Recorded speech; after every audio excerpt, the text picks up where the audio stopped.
Tapos last time may nagpadala sa akin ng ng ganon. Ano nang ganon? Loka. Meron na ako niyan eh. Nasaktan ko. Sinasaktan physically, mentally? Yan, pananakit, yung mga salita, yung pamamahiya. Ganun. Sabi mo, maano sa bata? May anak ka na? Yeah. Ilang taon na? 3 years old. Okay. And then, siya. Ha?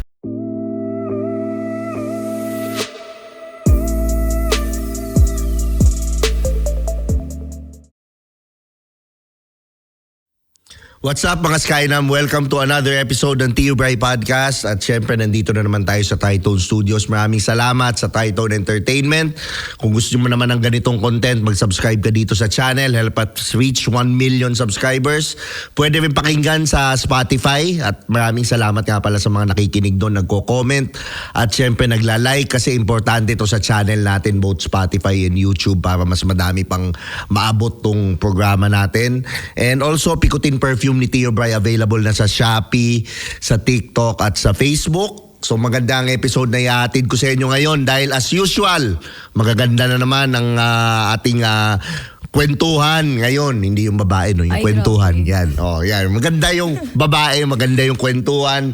Ang guest natin ngayon, model siya, lumabas na siya sa Cinepop. Siyempre siya na magpapakilala sa sarili niya, pero ang pangalan niya ay si Zachary Viniegas. Yan. Hi guys, I'm Skyla Zachary Viniegas. Yan, I'm ito. also 25 years old. Yan, ito ang camera mo. Yan, project. Yan. Hi guys, Skyla Zachary Mar Viniegas. I'm also 25 years old. Yan, ako I'm also 25 years. Pero hindi mo kang 25. Bakit, Zach? Siguro ganito talaga yung lahi namin. Masasarap na magaganda talaga. Nako, patay tayo dyan. Oh. Pero kung gusto mo i-try, tara na. Ay. Baka mag-DM.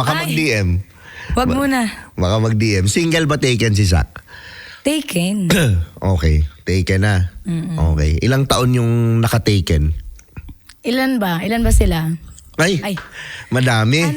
Pero ngayon kasi bago lang kami. Okay. And then nag-away kami kagabi, tapos ngayon nagbalikan ulit. Siyempre marupok ako. Okay. Ilang taon na siya? 23. 23. Okay. So ikaw, you prefer younger guys than older guys. Why? Kasi feeling ko kasi nabibaby ako eh. Oo. Ako mismo nabibaby, hindi siya yung nabibaby ko. Minsan naman siya yung bumibaby. Dumidede, ganun. Ay.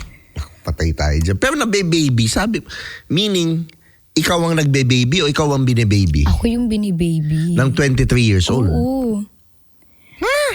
Alam mo bakit? Bakit? Kasi siya, matured kasi siya mag-isip. Okay. And then, syempre ako, pag komportable ako sa tao, ay, baby, gusto ko ng kiss. Baby, hug mo ako please. Ay, gano'n. Tapos minsan nakakabakhag na yan. Pero nakatry ka na ng older guy? Oo. More Ano yung older difference? talaga ako. Ano yung difference nung older sa'yo? Yung sa older kasi, first settled na talaga. Okay. And then yung sa mga bagets, medyo papi-papi muna, ganun. Hanggang sa dumating sa point na, okay, ready na tayo. Ready na tayo gumawa ng bata. Yeah. Ganon. Okay. So settle na. So ikaw ba yung mga babaeng bata na 20 plus, ano ma-advise mo sa kanila? Ma-advise mo ba sa kanilang mag-date ng older or younger? For me, older talaga. Dahil?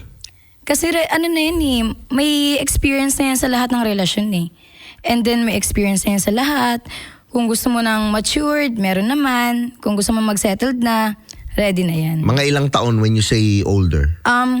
30 pataas. Okay, 30 Ganon. pataas. Paano yung mga 40? Wala nang pag-asa yun. Siyempre pwede naman basta pogi, tas mayaman. Ay, nako. Buti na lang ako, hindi na pogi, hindi pa mayaman. Ako mahirap yan. Pero? Kawawa naman ako. Yan. Pero Anong pero? pero Pero ano? pero masarap ganun. Ay, wala Wala din. Boring. Boring. Ano ba yan? Pero ito, may tanong sa'yo. Ano yung pinaka-awkward na experience mo sa date? Ano ba? Parang ako yung pinaggastos. Oo. Ang sabi niya kasi siya yung gagastos. And then syempre nakipag-date ako. Oo. Ang problema, nung time na billing na, hala si bakla ako pinagbayad. Si CR lang daw siya. Tapos yun pala, iniwanan na ako. Binilan pa ako ng bulaklak. O diba? Ang kapal ng pagmumukha. So gumagana pa ba yung CCR siya? Gumagana pa pala ngayon yun? Tuto kasi talaga ako. Okay. Tapos parang gusto ko sa relasyon, ako lang yung gagastos, ganun. Kahit mayaman yung guy, nas prepared ko talaga na ako una. Okay. Okay, na-appreciate ko yung ikaw yung mag-o-offer. Pero dapat hindi ka pagastosin as a guy. First meet. Dapat nga nagpapa-impress sa yung first meet. Ayun nga eh, di na nga siya pogi. Ano pa? Sa tingin mo, bakit ilan sa 10 nakadate mo, ilan doon ang broke? 8. Wow, okay. 8 talaga. Bakit ka yun ang curious ako, bakit ka nakikipag-date sa broke? I'm sure alam mo nang broke yung tao. Oo. Pero bakit? Kasi feeling ko kasi, kaya ko siyang ayusin eh. Okay. Pero nung time na pinakita niya na sa akin, parang, hala, kaloka. Parang hindi ko to kaya. Parang ako pa yung mahihirapan dito. Ganon. So ikaw, kumbaga, fixer ka. Oo. Gusto mo yung may inaayos sa lalaki. Okay. Bakit sa tingin mo? Kasi ako dati may ex ako na girl. Girl siya. Tapos broke din ako. And then parang wala na ako sa sarili ko. Tapos inaayos niya ako. Pinipilit niya akong ayusin kahit ayoko. Okay. Tapos gusto ko ngayon, ganun yung gagawin ko sa guy na gugustuhin ko. Kahit ayaw mo sa akin, ipipilit ko. Siguro ganun lang talaga ako katanga. Kasi parang meron kang need na pag inayos kita, mamahalin mo ko. Oo. Tama?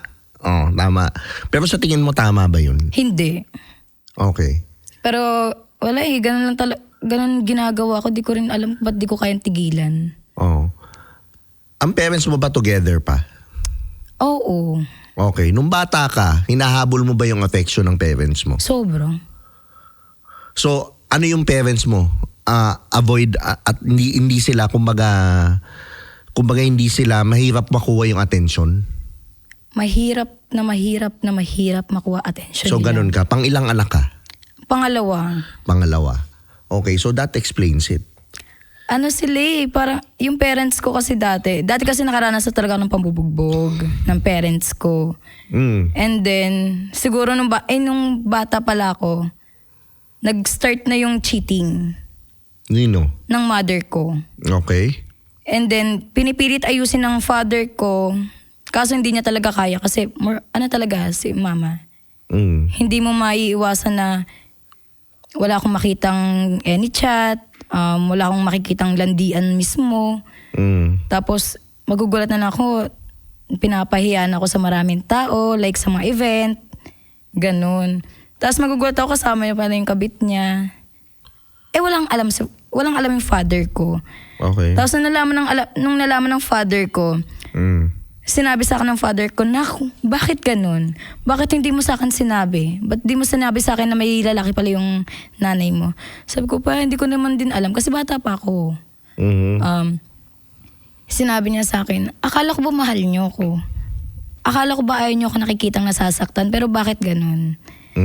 Bakit niyo pa rin tinago yung kasalanan ng nanay mo? Tapos, yung mismo nagkasunog sa amin. Tapos parang pinaghihiwalay na kami. Pinaghihiwalay na kami ng parents ko. Yung mother ko, gusto akong ipunta sa side niya. Yung father ko, gusto rin ako ipunta sa side niya. Hiwalay-hiwalay. Lumaki ako na literal na hindi ko totally nakakasama yung family ko. Okay. Ganun yun. So, when did you start to be independent? 16. Wow. 16 ako naging independent. Minor pa. Yeah. So, naging independent ka, nag-aaral ka ba noon or may work? Nag-aaral na ako. Nag-aaral ako with work. Anong work? Dati nag-try ako ng sa karinderya. Okay. Oo, nag-try ako niyan. Tapos, nagbi-makeup artist ako. Nagdi-designer ako ng mga maliliit na event. Mm. Tapos, kung ano yung gamit ko, binibenta ko. Para lang may pera ko. Okay. Kasi simula bata ko, hindi naman ako maano sa, sa pera eh. Okay. Parang gusto ko lang, may mabigay ako sa kapatid ko. Kahit sa kapatid ko na lang, tapos sa lola ko, ganun. Kahit wag na yung sa parents ko. Pero ngayon, mas priority ko talaga ngayon yung parents ko kahit hindi sila totaling okay. Pero yun ngayon that explains it, yung relationship mo sa magulang mo. Kaya ka ganun. Nagkakaroon ka ba ng boyfriend na cheater? Lahat. Oh, exactly. Diba? Lahat Kasi yun yung familiarity mo na nakuha mo sa tatay mo. Lahat. Pero once na, ito, ang ano niyan, if ang tatay mo napatawad mo. Kasi for all we know it, ganun din siya pinalaki. Hindi naman nila kasalanan. Wala naman school ng magulang eh. Or napatawad mo yung nanay mo. Lahat yan naayos yan. Hindi ka napapatulo sa cheater. Hindi ka napapatulo sa broke. Sa tingin mo, bakit madami ngayong pumapatol sa broke? Parang ang hirap sagutin ng tanong mo, kuya. Kasi ako kasi last month or this month, last month ata, nagka-boyfriend ako ng seaman. Okay. Tapos, lagi kami magkausap, niligal niya ako sa parents niya. Lagi kami magkasama, literal na hindi mo kami papaghiwalay. Tapos dumating sa point na nag-February 14. Doon ko nalaman na, nung pagka-block niya sa akin, doon ko nalaman na may asawa pala. Siyempre ako, nasaktan ako saktong February 14 eh. Araw ng mga puso, tapos bigla mong sinira yung ano ko. Eh, ang ganda-ganda ng mood ko. Pero, sana, inalam mo talaga. Kinilala mo ng matindi. Honestly, kinilala ko naman. Kinilala ko rin yung parents niya. Sobrang bait niya sa amin, sa akin. Maalalahanin siya. Tapos parang feeling ko na sa kanya na lahat. Okay. Pero yung di ko alam, may asawa pala. Pero ikaw ngayon, Zach, saan ka na-attract na tipong lalaki? Maputi, matangkad, na maraming tato. Ganon, Okay. full sleeve. Okay. Tapos, syempre, hindi ko maiwasan mabait. Tapos, mahilig sa bata. Define mabait. Masarap. Define mabait. Ano siya? Alam mo yung tipong kahit tatawa, kahit unting kahit unting kinemirot lang. Oo. Ay, sige, ako na dyan, baby, okay lang. Tapos, medyo sweet na may Maasikaso. Maasikaso, ganun. Okay. Okay. Siyempre, lalo pag masarap, ganun. Oo. Yun eh. Oo, Kasi ay, nga talaga yung yun. hindi ka naasikaso ng parents mo, gusto mo yung Gusto ko- maasikaso. Oo. Gusto kong gawin, kahit ayun na lang gagawin niya sa akin. Kahit wag na yung sa nakaraan ko. Alright. Pero, okay, sabi mo maano sa bata, may anak ka na. Yeah, Ilang taon na? 3 years old. Okay. And then, siya. Ha? Yeah, Okay. heart disease. Aray. Okay. Yung tatay nito, Ayun, sa mga kabilang, bilat na. Siguro ilang yun, 2, 3. Ganun siya kadesperado sa babae. okay. Pero ikaw ba, gumagana ba sa'yo yung mga lalaking nagpapa-impress? Oo. Paano magpa-impress sa'yo lalaki? Minsan aanohan ako niyan. Nagugulatan lang ako, may mga food na nadi-deliver, may mga flower, may mga gift. Tapos, alam mo yung sa mga friend ko, anohan niya ng pagiging mabait, pagiging sweet niya sa kanila mismo. Okay. Tapos bigla-bigla ka nalang pupuntahan, kahit nasa work ka, ganun. Okay. Tapos last time may nagpadala sa akin ng ganun. Ano nang ganon? Sabi ko, ba't nang gagawin ko dyan? Oo. Eh syempre, di naman ako bastos. Nako. Okay, sige tuloy mo. Oo. Ayun. Eh di nakita ng di ba sa place ako, nakita ng guard. Inopen nila, sabi ko, ano yan? Sa akin ba talaga yan? Yes ma'am, pinadala lang po.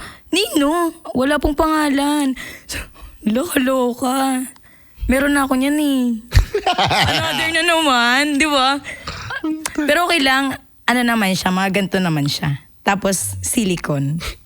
So doon ka na-impress sa lalaking, I mean, maasikaso, maano. Tumpak. Okay, sa aside doon, sa ugali, ano pa yung nai-impress ka? Sa ugali, gusto ko yung yung mainhin lang. Mainhin. Bakit? Kasi para pag galit ako, siya mainhin lang. Mainhin lang ko na, ganyan, bla bla bla. Ay, sorry po. Ganon. Nako. Mainhin lang. Gusto ko kasi ako yung nanga-under eh. Nako, Oo. mahirap yan, dominante. Nako. Ayan. Pero ako, speaking of first impression, malaking factor ba ang amoy? Oo. Sa lalaki? Mm-mm. Alright. So, halimbawa, ano ang reaction mo pag mabango ang lalaki? Masarap to. Matik ganun ba naiisip ng babae? Oo. Ganun talaga, literal. Nakaka-add ba ng pogi points to? Sobra. Kasi pag pag pogi ka, tapos mabango ka, tapos maganda pa ugali mo, ay, perfect ka sa akin, ti. Okay. Paano pag sakto lang? Pag sakto lang, basta mabango. Okay. Basta mabango talaga. So malaking factor over itsura ang bango. Mabango, tapos maano sa hygiene. Okay. Ganon. Ayan. Pero pag nakaka-turn off ba pag amoy pawis sa lalaki? Hindi Pag naman, mabaho? lalo na pag pinapaguran. Okay. Pero hindi mabango. Oo. Sa work. Oo, sa work. Pero mas naaalala mo yung lalaking mabango. Mabango talaga. Okay. Dahil dyan, may papatry ako sa yung pabango. Okay. Gusto ko itry mo tong, pikutin habulin. Ay, hindi. Original. Ay, Papatry ko sa iyo. Pikutin? Oo. Parang Yan yung pinaalala pabango ko ko. dito. O yan, spray mo muna, tapos bigyan mo ako ng honest reaction. Ay! Kasi, ang bango niya. Parang amoy siya ng ex ko. Nako. Yung seaman. Oo. I-ano mo, ano mo siya, i-define mo. Ano itsura ng lalaking ganyan yung amoy? Tito-tito na may tito-tito siya na pag makikita mo palang para ka nang hinuhubaran. Okay. Ano ba? I-rate mo from 1 to 10 yung ganyan. 10. Okay. Ganito yung gusto kong amoy sa guy. Tapos meron pang isa. Oo. Oh. May isa pa akong Babaya may papatest pa ako sa iyo mamaya na Pero siya pag pabango. tumatagal siya, parang nagiging amoy pang babae. Actually, medyo. Di ba?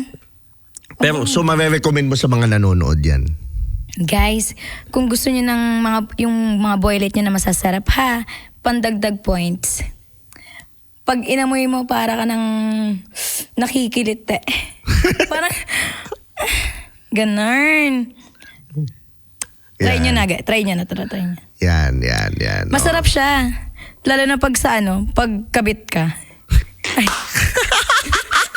Relax na lang. Hilay. Ay, ganun pala. Pero ikaw, let's move on to, ano yung pinaka-red flag na na-experience mo sa lalaki?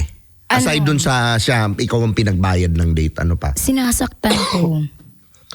Sinasaktan physically, mentally, yeah. Lahat. Ay naramdaman ko, pananakit, yung mga salita, yung pamamahiya, ganun. Gaano ka nagtagal dito? Sa ex ko na yon, 3 years. Natagalan mo ng 3 years? 3 years, kasi mahal ko 3 years ako gumagastos sa motor niya, sa family niya, tapos sa mga needs niya sa motor. Okay. And then di ako nakakapagpadala sa parents ko. Kasi dahil sa kanya, doon lang napupunta. Ilang taong ka nito? Last year lang. Ay, hindi, last year. Okay. Ayan, siya? Supplier. Supplier siya sa mga TV show, ganun. So talagang trauma bonding Sobra. Kaya feeling ko pag sinisigawan ako, parang, alam mo yung tipong naranasan ko na sa parents ko, naranasan ko pa sa'yo. Lahat ng naranasan ko sa parents ko na pananakit, naranasan ko din sa'yo. Kasi hanggat hindi mo napapatawad yung parents mo, hindi mo natatanggal yun sa sarili mo, paulit-ulit lang yung relationship Sobra. mo na ganyan. So ikaw, ang tanong niyan, anong plano mo? Plano ko ngayon, feeling ko magiging masarap na dalaga na lang ako Kasi ang hirap talaga. Sa generation kasi ngayon, hindi mo na alam kung sino yung totoo Mm. Lalo na sa syempre artist ako. And then pag nakakasalamuha ko ng ibang guy, feeling ko, katawan ko lang yung habol nito. Pera ko lang habol nito. Ganun yung naiisip ko talaga. Kaya pag pumapasok ako sa relasyon, binibigay ko agad eh. Kasi feeling ko ayun yung gusto mo. Pero pag hindi ko binigay, sign na yun na gustong gusto kita. Ganun. Okay. Pero ikaw, for example, ito question ko what if makakilala ka ng guy na maayos, inaasikaso ka, inaano ka, hindi ka sinasaktan, hindi ka ready ka ba? Sa tingin mo with the way you live your life right now, ready ka ba? Yeah, ready. Ready ka? Ready. How can you say you are ready? Ready to, ganun na. Okay. Kahit, alam mo, kasi siya eh. Parang ayun kasi yung pinaka hinahanap ko. Okay. Pero, feel ko naman siguro ganun yung boyfriend ko ngayon, di ba? Oh. Kasi ako, realistically, hindi kita ginajudge Pero, sa tingin mo ba, yung lalaking maayos, high value, nasa club ba sila? Nandun ba sila sa mga sirkulong ginagalawan mo? Minsan, pero I doubt it. Gaano kadalas ang minsan? So sinasabi mo may matinong lalaki sa bar? Wala. Oh, exactly. Puro lang. May matinong lalaki ba doon sa mga ginagalawan mong mundo ngayon? Ayun nga wala talaga. Exactly. So anong point ko? The point where I'm getting at is ilipat mo din yung environment mo. Parang gusto ko na nga mag-ibang bansa eh. Wala yan sa ibang bansa, wala sa yan. Kumbaga, ilipat mo yung environment mo. Kumbaga, kasi lahat ng sa club, ligaw yan. So kung ikaw nandun ka, meron naman mga 1% or less than 1% na nandun lang kasi inimbita. Nandun lang para mag-inom. Hindi rin. Parang inimbita lang, nahila lang, pero hindi sila laging nandun. Pero yun nga, kailangan mong ayusin yung environment mo. Kung gusto mo na talaga. Pero kung, halimbawa, okay ka naman sa ganyan, then go ahead. Walang mali. Diba? I think I'm just giving you something na you can ponder upon pag uwi mo or whatever. Baka, diba? Yung boyfriend ko ayusin mo na buhay mo. Diba? Hindi, pero hindi mo maayos ang buhay niya. Pero yung buhay mo, maayos mo. Kaya na kaya. Tsaka wag mo na i-fix yung mga ibang tao. I-fix mo yung ikaw. Kasi yun lang may control ka eh. Hindi naman ibang tao eh. Hindi magbabago para sa'yo eh. Diba? Ang sarap maano yun sa tenga. Pakiulit nga po. Para para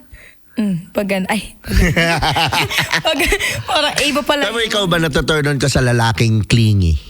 Ay, oo. Bakit? Bet na bet ko yun. Kasi minsan pag nakahiga ko.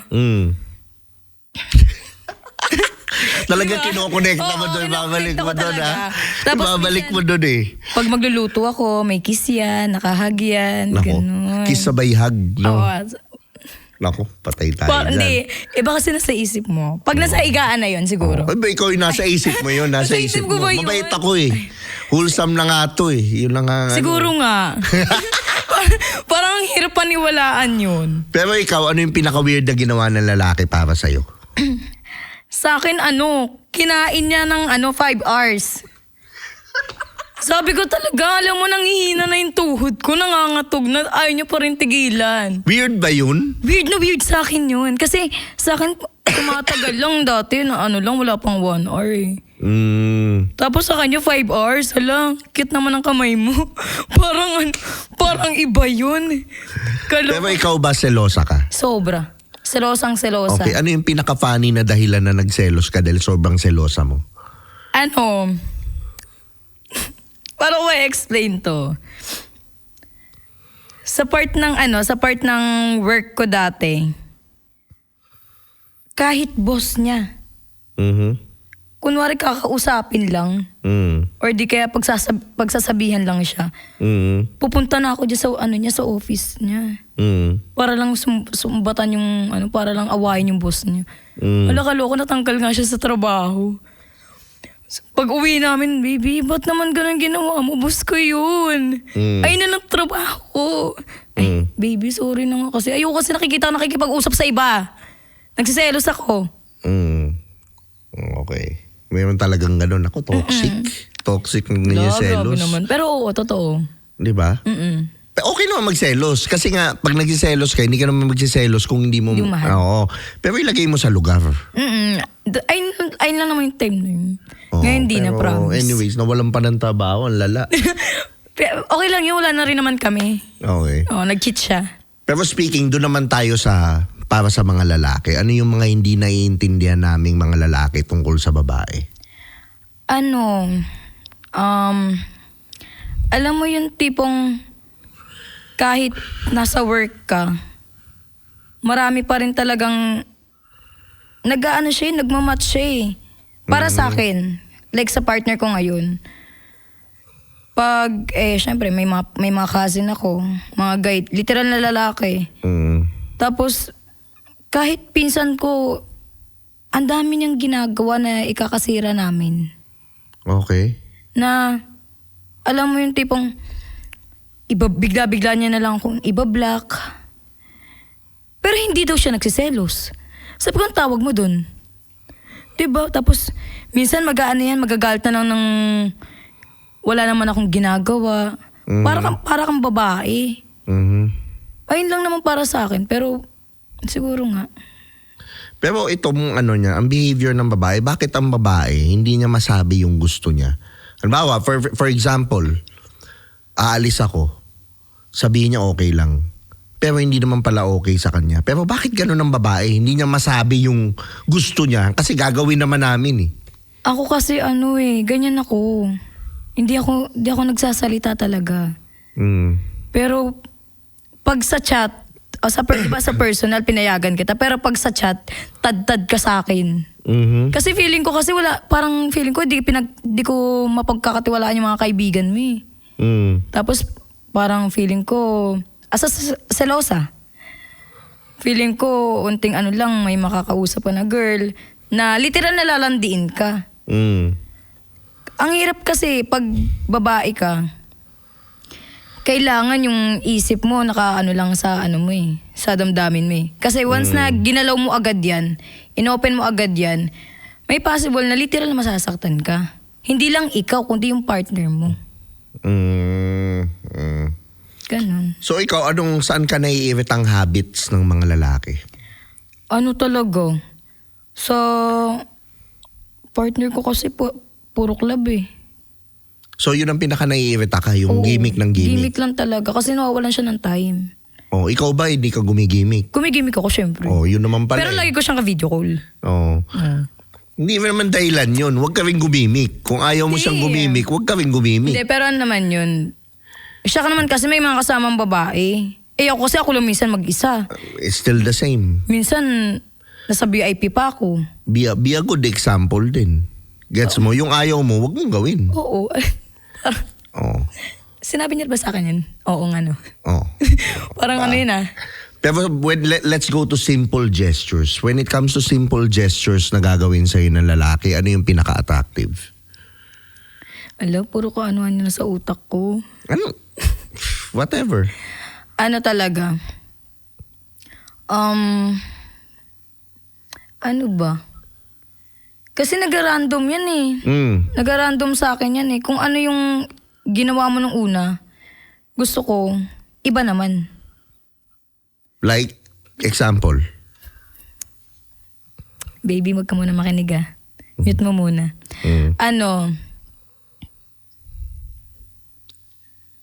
Totoo ba? Ano nga? Sabihin ko talaga? Oo. Parang nakakahiya naman. Sabihin mo na, huwag ka na mahiya. Siya? Alam mo, pag nasa room ako, gusto kong Ano? Yung Ano nga? Gusto ko lagi akong ginagalaw. Ayun yung gusto ko. Okay. Ayun. Tapos gusto ko pag ayoko. Pag gusto ko. Pero pag gusto mo, ayoko. Ganon. Ang gulo. O diba? Ang saya nito. Ang saya. Ang saya. Ngayon alam niyo na pag babae. Oo. Pero minsan naman kasi pag ginaganaan kami parehas, doon. Parang gusto lang namin gumawa ng bata. Minsan 10, minsan 9, minsan 10. Ay, so, 10. Hindi kasi, 20 kasi. Ganun. So ikaw ngayon, ano yung pinaka sa tingin mong mali na nagawa mo sa relationship na hindi mo nagagawin ulit? Cheat. Okay. Yeah. Why did you cheat? Yung mali ko kasi, ginawa ko yun kasi nag-cheat siya. Parang salpok sa akin eh. Nag-cheat siya, tapos nag-cheat din ako. Ang problema lang, nagkasabay. Kaya nag-usap kami, bakit ka nag-cheat? Bakit ka rin nag-cheat? Ay yung pinakamali kong nasa isip. What could you have done better sa tingin mo kung nag-cheat siya? Anong mas magandang ginawa mo? Kung tutuusin, binigay ko naman lahat eh. Oo. Lahat-lahat. Ang problema lang, siguro wala nga siyang, may nakita siya sa iba na wala sa akin. Pero ito ano yung gawin naman, to be fair with you, pag nag-cheat ang lalaki, it's not about you, it's about him. Alam Pag ko naman. yung kulang na nakikita niya sa'yo, kulang na nakikita niya sa sarili niya. So, wag mo rin masyadong i-take against you kasi it's not about you, it's about Yeah, him. but siya na rin kasi nagsabi. Siya na rin nagsabi na wala kang time sa akin. Tapos kung sino-sino na lang humahalik sa'yo pag nasa scene ka. Siyempre sa scene eh, kung ano-ano. Kung beso lang naman, wala naman masama mga bed yun. scene. Oo. Mga ganun. Okay. Tapos sabi ko sa kanya, in-explain ko sa'yo ng maayos bago maging tayo. Ganyan yung ginagawa ko. Nag-bed scene ako kung sino-sinong ibang lalaki yung nakaka-bed scene ko. In-explain ko sa'yo ng maayos. Ang kaso nga lang, hindi ko na problema kung hindi mo naintindihan. Pero mahirap kasi tanggapin yun. Ang sa akin, wag ka na lang jowain. Oo. Gano'n na lang. Ay, nasa isip Simple. ko. Kung hindi mo kaya, wag mong jowain. Ay, nasa isip ko, bago ako mag-cheat, nagsabi muna kay Papa, Pa, tama ba yung gagawin ko? Mag-cheat ba ako o hindi? Kasi feeling ko may masasaktan ako. First time kong gagawin to, sabi ng Papa ko, wag. Wag mong hayaan na yung ginawa sa akin ng nanay mo, gagawin mo rin sa iba. Ganun. Pero wala, siguro hindi ko... At least nakikita mo na yung patterns mo nakukuha mo galing sa magulang mo. Yung kasi lahat tayo, yung patterns natin sa mundo, sa pera, sa magulang natin nakuha. Not that it's bad, kasi yung magulang natin for all we know, yun din sila eh. Ganun din sila pinalaki. So dapat makita mo yung pattern na yun, ikaw mismo pumutol nun. Yun yung goal nun eh. Huwag mo nang ulitin sa anak mo. Ayun talaga yung mali ko. Okay. Pero ngayon, okay, learning this, Yeah. ano na yung mga deal breakers mo? Ngayon? Naging okay na talaga lahat. Okay. Tapos, parang feeling ko, kaya ko na siyang pagsabayin. Alin? Yung work, yung family, yung boyfriend, lahat. I mean, when I say deal breakers sa relationships, ano yung mga deal breakers mo ngayon? Ano talaga? Ano ba? Ngayon kasi, parang pahirapan sagutin yan eh. Literal. Paano ko ba to i-explain? Ano yung parang pag nakita mo to sa lalaki, ayoko na. Hindi ko na tutuloy Ayun nga to. Parang parang yung last ex ko, ganun din yung ngayon. Parang feeling ko, lalaki sa lalaki. Nagbebembangan. Okay. Normal naman deal breaker yun, syempre sa babae. Oo, di ba? literal. Hindi Pero, naman... syempre, yung best friend ko, isasama niya din. Parang pangit naman nun. Lugi ako doon. Ang lala ng mga nangyayari sa buhay mo, ha? Lugi ako doon. Mag-ayos-ayos ka na, Zach, ha? May ang lala ng mga nangyayari. Ang lala, no? Oo. Kaya ngayon, girl to girl din ako eh. Ang galing! Ang galing kausap. Girl to girl din eh. Niliteral na din eh. Kung anong ginagawa mo, gagawin ko din. Okay. Pero babae naman. So itong question ko sa'yo. Knowing, ano yung mga natutunan mo ngayon nag-usap tayo dito sa podcast na to? Ano talaga? Yung sa parents talaga. Okay. Kung ano yung ginagawa ng parents mo, kung ano yung mali at tama na ginagawa ng parents mo, may possible na pwede mong i-apply yung tama. Pero yung mali, gawin mong lesson. Good. Like, wag kang mag-cheat kung alam mo sa sarili mo na wala namang mali sa tao. Wag ka rin mag-cheat kung alam mo naman sa sarili mo na kaya mong literal na ayusin. Kasi hindi naman talaga madali ang cheat eh. Kasi doon mo masasaktan yung tao. Mismo.